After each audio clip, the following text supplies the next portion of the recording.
ఆంధ్రప్రదేశ్ రాజధాని అమరావతి అనేది ప్రస్తుతం ఉన్నటువంటి కూటమి ప్రభుత్వం చాలా గర్వంగా చెప్తుంది. అక్కడ నిర్మాణాలు చేపట్టింది. గతంలో నిలిచిపోయినటువంటి నిర్మాణాలని పరుగులు పెట్టిస్తూ ఉంది. కానీ ప్రతిపక్షంగా ఉన్నటువంటి వైసీపీ ఇప్పటికీ కూడా మావిగనని, లేదు అంటే అమరావతి అయ్యే పనేనా అని ఇట్లా చాలా రకరకాల ఆరోపణలు అయితే చేస్తూ ఉంది. కానీ ఆరోపణలను ఏమాత్రం పట్టించుకోకుండా కూటమి ప్రభుత్వం అమరావతి పనుల్లో పూర్తిగా నిమగ్నమైనట్టు కనపడతా ఉంది. వరుసగా సీఎం సమావేశాలు, మంత్రి నారాయణ సమావేశాలు, కింది స్థాయిలో నిర్మాణ సంస్థలతోటి ఎప్పటికప్పుడు చర్చలు, ఫలితంగా అమరావతిలో రాజధానిలో జరుపుతున్నటువంటి నిర్మాణాలు అనేటివి కూడా శరవేగంగా పూర్తి చేసుకుంటున్నాయి.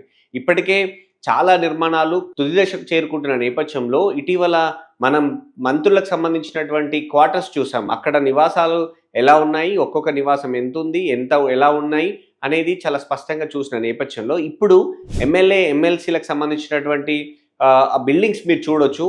ఎమ్మెల్యేలకు ఎమ్మెల్సీలకు గౌరవంగా ఉండేలాగా వాళ్ళ ఇంటికి సంబంధించినటువంటి క్వార్టర్స్ నిర్మాణం అయితే దాదాపుగా పూర్తి కావచ్చింది. 80% పైగా పనులు పూర్తయ్యాయని చెప్పుకోవచ్చు. చివరి దశలో పనులన్నీ కూడా ఉన్నాయి. ఇవి నిర్మాణాలను మనం ఒకసారి కనుక పరిశీలిస్తే ఇవన్నీ కూడా ఇండిపెండెంట్ విల్ కాకుండా ఒక టవర్ల మాదిరిగా ఈ నిర్మాణాలను చేపట్టడం జరిగింది. అంటే ఎక్కువ స్థలం వృధా కాకుండా బహుళంతస్తుల వారీగా, పైగా ఎక్కడ కూడా నాణ్యతకి ఇబ్బంది కాకుండా బహుళంతస్తుల నిర్మాణాలు అనేటివి ఇక్కడ చేసినట్టుగా చాలా స్పష్టంగా కనపడుతూ ఉంది. ఎమ్మెల్యేలు ఎమ్మెల్సీలకు సంబంధించినటువంటి టవర్ల నిర్మాణం అనేది ఎన్సీసీ కంపెనీ చేస్తూ ఉంది. మొత్తంగా 12 టవర్ల నిర్మాణాలను మొదలుపెట్టి కంప్లీషన్లో ఉన్నాయని చెప్పుకోవచ్చు. ఈ 12 టవర్ల నిర్మాణాలన్నీ కూడా మొత్తం యూనిట్లు 288 యూనిట్లు నిర్మాణాలు జరుగుతా అంటే 288 మందికి ఎమ్మెల్యేలు కావచ్చు, అలాగే ఎమ్మెల్సీలకు ఇచ్చే విధంగా భవిష్యత్తులో అంటే ఇప్పుడున్న వారితో కొద్దిగా ఇంకా సంఖ్య పెరిగినా కూడా అందరికీ సరిపోయేలాగా ఈ నిర్మాణాలు చేశారు.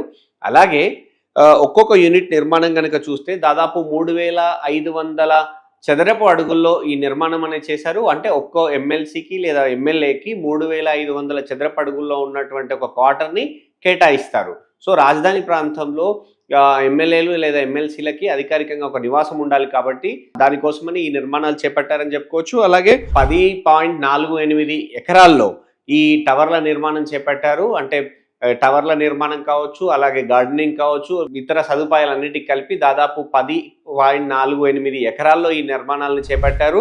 మొత్తం 14.46 లక్షల చదరపు అడుగుల్లో ఈ నిర్మాణం జరుగుతోంది. ఒక్కొక్క యూనిట్ అయితే మాత్రం 3500 చదరపు అడుగుల్లో యూనిట్ నిర్మాణం అయితే కొనసాగుతుందని చెప్పుకోవచ్చు.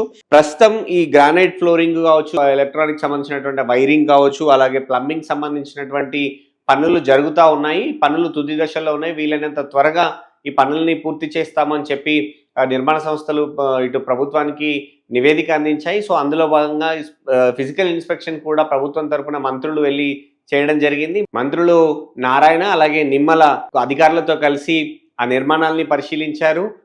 ప్రస్తుతం ఎక్కడి వరకు పనులు వచ్చాయి, ఎలా ఉన్నాయి, ఎలా జరుగుతూ ఉన్నాయి, క్వాలిటీ ఏంటి, ఎక్కడెక్కడ అంటే ఇంకా పనులు స్పీడప్ చేయాల్సినటువంటి అవసరం ఉంది అనే దానికి సంబంధించి గ్రౌండ్లోకి వెళ్ళి పరిశీలించడం జరిగింది, సమీక్షించడం జరిగింది.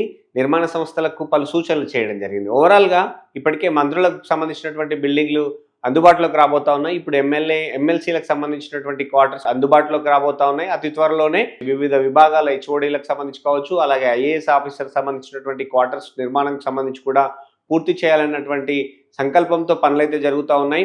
అయితే ఇక్కడ మనం ఒక విషయం గమనించాలి.